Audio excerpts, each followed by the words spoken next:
వికారాబాద్ జిల్లా Lagacherla ఫార్మసిటీని Dilawarpur ethanol factory రాష్ట్ర ప్రభుత్వం రద్దు చేసుకోవడం ఒక మంచి పరిణామం. ఇది ఉమ్మడి ప్రజా పోరాటాల విజయంగా తెలుపుతున్నాం.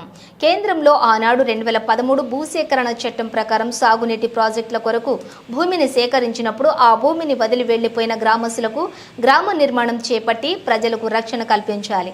గ్రామం వదిలిపోయిన వారికి పని కల్పించాల్సిన బాధ్యత కేంద్ర రాష్ట్ర ప్రభుత్వాలకి ఉంటుంది.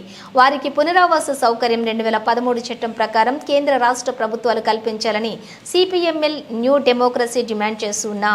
గతంలోని పరిశ్రమల కోసం రైతుల నుండి సేకరించిన భూమిని పరిశ్రమలకు ఉపయోగించకుండా వదిలివేశారు. అట్టి భూమిని తిరిగి రైతులకు అప్పగించాలని కోరుతూ ఉన్నాం. వ్యవసాయ అనుబంధ పరిశ్రమలు నెలకొల్పి యావత్ ప్రజానికానికి పని కల్పించాలని డిమాండ్ చేస్తూ ఉన్నాం.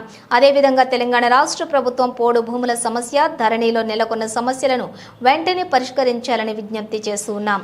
అమూల్, పాల డైరీ లాంటి ప్రైవేట్ సంస్థలను కాకుండా విజయ డైరీ లాంటి ప్రభుత్వ సంస్థలని ప్రోత్సహించాలని, అభివృద్ధి పరచాలని కోరుతూ ఉన్నాం. వరికి బోనస్ ఇచ్చిన మాదిరిగానే మొక్కజొన్న, పెసలు, శనగలు, వేరుశెనగ, నువ్వులు తదితర పంటలకు కూడా బోనస్ ప్రకటించాలని డిమాండ్ చేస్తూ ఉన్నాం. ఈ బోనస్ ప్రకటించడం మూలంగా రైతులకు, కౌలుదారులకు మేలు జరుగుతుందని, తద్వారా వ్యవసాయం ఇంకా అభివృద్ధి జరిగే అవకాశం కూడా ఉంటుంది. కావున ప్రభుత్వం వెంటనే వీటిని పరిష్కరించాలని కోరుతూ ఉన్నాం. ఈ సమావేశంలోని ఎన్ దాసు, పార్టీ జిల్లా సహాయ కార్యదర్శి, జిల్లా నాయకులు వేల్పూరు భూమయ్య, సూర్య, శివాజీ, ఐఎఫ్టియు నాయకులు జేబీ గంగాధర్, శివకుమార్ పాల్గొన్నారు.